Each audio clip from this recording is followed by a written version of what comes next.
جزاکم اللہ خیرہ۔ اب میں جناب حضرت مفتی صاحب کے خطاب سے پہلے مختصر وقت کے لیے اپنے جامعہ کے طالب علم کو دعوت دوں گا۔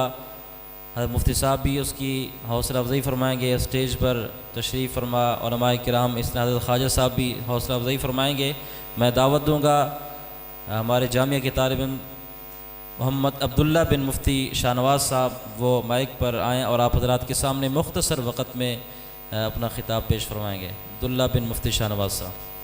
نحمده ونصلي ونسلم على رسوله الكريم، اما بعد فاعوذ بالله من الشيطان الرجيم، بسم الله الرحمن الرحيم۔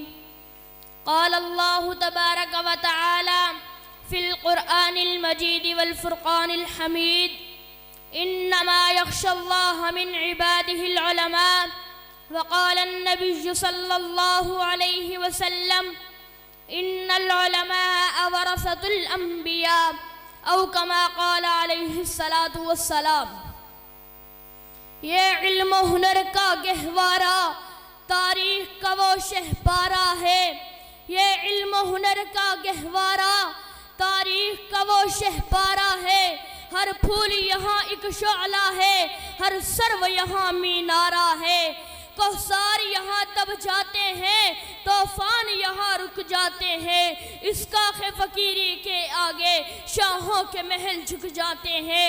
عبداللہ کے یقین سے روشن ہے سادات کا سچا صاف عمل، عبداللہ کے یقین سے روشن ہے سادات کا سچا صاف عمل۔ آنکھوں نے کہاں دیکھا ہوگا اخلاص کا ایسا تاج محل۔ محترم و محتشم ذی وقار اساتذہ کرام اور میرے ہم مکتب عزیز ساتھیوں، السلام علیکم ورحمۃ اللہ وبرکاتہ۔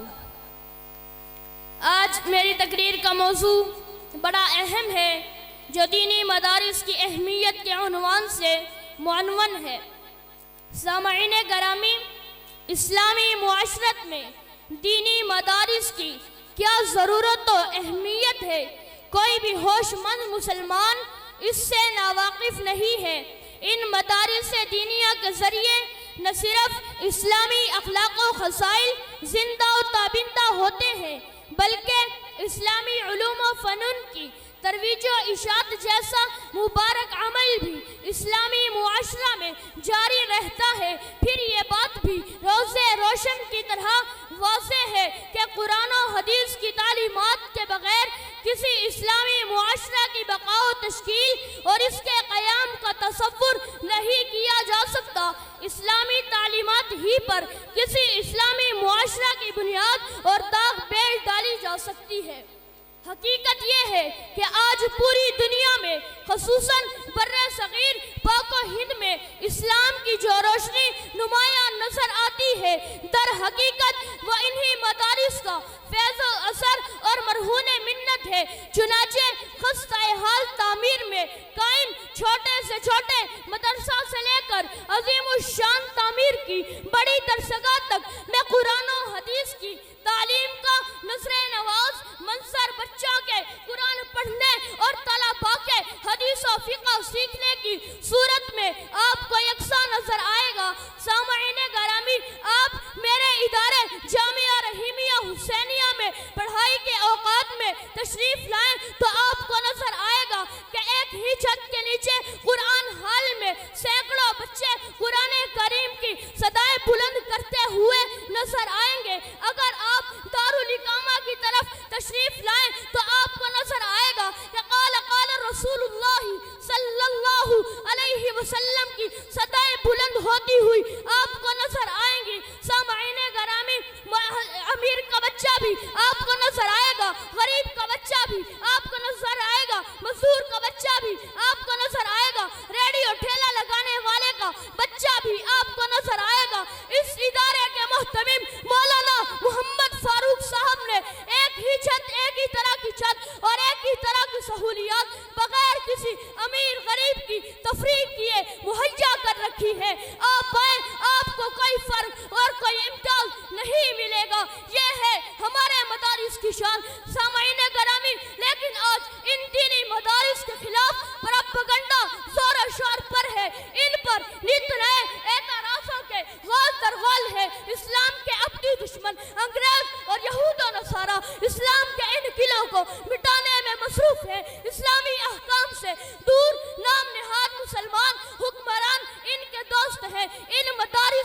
نبی کے طلباء آج مجبورہ مظلوم ہے اور روئے زمین کی سب سے برگزیدہ ہستی علماء آج مقہورہ مغلوب ہے اور بے جا پابندیوں کی زنجیر میں محبوس ہے. لیکن میری بات سن لیجئے, ذہن نشین کر لیجئے اور میرے اسلاف کے کردار اور کارناموں کا مطالعہ کر لیجئے. تاریخ گواہ ہے جب بھی رب کی زمین پر کفر کا طوفان کھڑا کیا گیا, بدعات, رسومات, رواجات کو ہوا دی گئی, انگریزوں کی حکمرانیت اور یہود و نحود کی شیطانیت کو رواج دیا گیا, علماء ربانیین کو پھانسی پر لٹکایا گیا, حق کو لوگوں کا ستن سے اڑایا گیا, مجاہدین پر مقدمہ چلایا گیا, الکفر ملت واحدہ کا سما بنایا گیا. تو انہی مدارس کے طلباء اور فضلاء نے ان فتنوں کا ڈٹ کر مقابلہ کیا, انگریزوں کو بھاگنے پر مجبور کیا,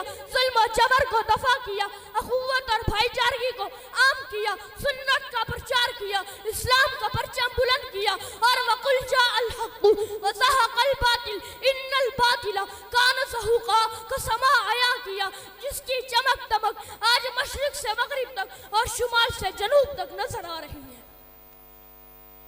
مدارس دین کا چہرہ مدارس تا قیامت ہے, مدارس دین کا چہرہ مدارس تا قیامت ہے, میرے اجداد کا ورثہ میرے رب کی عنایت ہے. سامعین گرامی, میں تو ڈنکے کی چوٹ پر کہتا ہوں کہ قرآن و حدیث اور اسلامی علوم و فنون سے مسلم معاشرہ کا ربط و تعلق کو قائم رکھنے کا واحد ذریعہ یہی مدارس ہے. اصلاح احوال کے لیے معاشرہ میں ہونے والی مختلف سنگ اور مختلف انداز و طریقے سے ہونے والی کوششوں کا منبع بھی یہی مدارس ہے.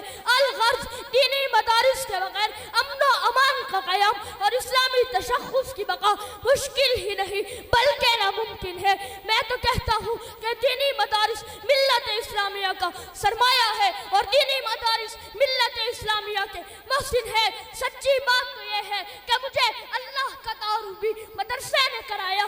اگر مدرسہ نہ ہوتا تو مجھے پتہ نہ ہوتا کہ میرا رب کون ہے, میرا مالک کون ہے, میرا خالق کون ہے, میرا حاجت روا کون ہے, میرا مشکل کشا کون ہے, میرے نفع اور نقصان کا مالک کون ہے, میری زندگی اور موت کا مالک کون ہے, میرے سجدوں کے لائق کون ہے, میری عبادت کے لائق کون ہے. مدرسے نے مجھے حضور کا تعارف کرایا, مدرسے نے مجھے پیغمبر کا تعارف کرایا, مدرسے نے مجھے بتایا کہ وہ جو مقصود کائنات کون ہے, مرکز کائنات کون ہے. مدرسے نے مجھے بتایا کہ رونق کائنات کون ہے. مدرسے نے مجھے بتایا کہ حسن کائنات کون ہے. مدرسے نے مجھے بتایا کہ بہار کائنات کون ہے. مدرسے نے مجھے بتایا کہ تاجدار حرم کون ہے. مدرسے نے مجھے بتایا کہ دعائے خلیل کون ہے. مدرسے نے مجھے بتایا کہ خیر الورا بدر الدجا شمس الضحیٰ کون ہے. مدرسے نے مجھے صحابہ کا تعارف کرایا. مدرسے نے مجھے اہل بیت کا تعارف کرایا. مدرسے نے مجھے بتایا کہ دین کا علم کیا ہوتا ہے.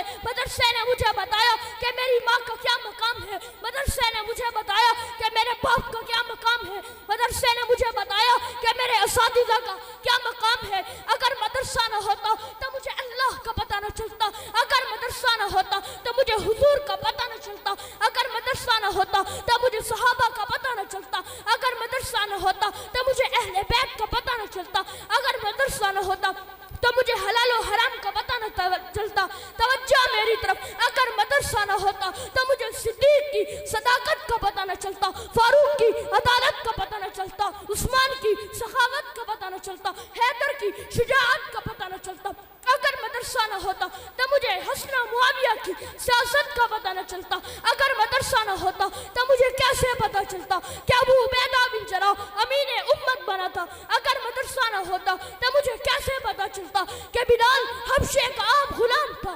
ہاتھ موٹے موٹے تھے, رنگ کالا تھا, آنکھیں اندر کو دھسی ہوئی تھی, لیکن وہی بلال جب محمد کے دین کے ساتھ وابستہ ہوا تو اتنا اعلیٰ ہو گیا, اتنا اعلیٰ ہو گیا کہ چلتا مدینے کی گلیوں میں ہے قدموں کی ہر جنت میں سنائی دیتی ہے. اپنے لہو سے روشن کر دی گلیاں اس ویرانے کی, گرچہ تنگ بہت ہی راہیں شہر وفا کو جانے کی. جان تھی سو اقوا بھی دے دی, پھر بھی رہے شرمندہ سے, دل والے خود ہی لکھیں گے کہانی اس افسانے کی. وآخر دعوانا ان الحمدللہ رب العالمین.